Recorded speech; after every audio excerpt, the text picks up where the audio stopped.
بسم اللہ الرحمن الرحیم بنام خدا مہربان و شفیق۔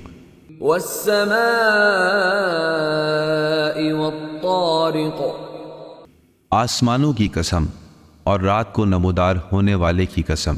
وما ادراک ما الطارق، اور آپ کو کیا معلوم رات کو نمودار ہونے والا کیا ہے؟ النجم الثاقب، وہ روشن ستارہ ہے۔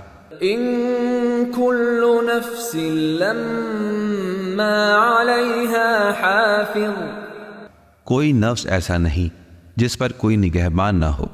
فلينظر الانسان مما خلق، انسان کو غور کرنا چاہیے کہ وہ کس چیز سے پیدا کیا گیا ہے۔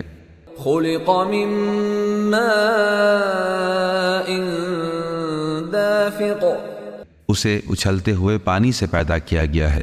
يخرج من بين الصلب والترائب، جو پانی پشت اور سینے کی ہڈیوں کے درمیان سے نکلتا ہے۔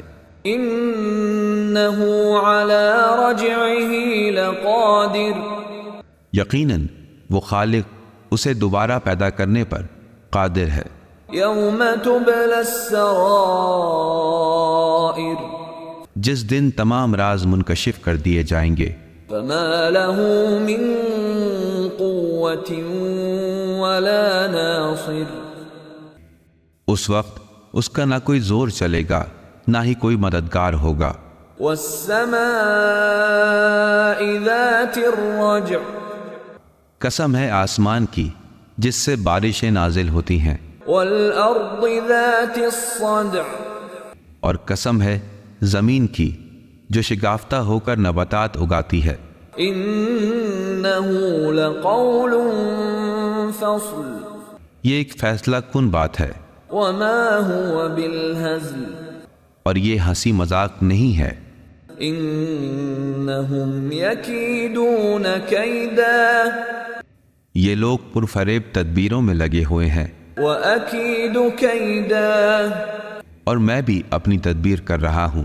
فمهل الكافرين أمهلهم رويدا، اے نبی آپ ان کافروں کو تھوڑی سی مہلت دے کر ان کے حال پر چھوڑ دیجئے۔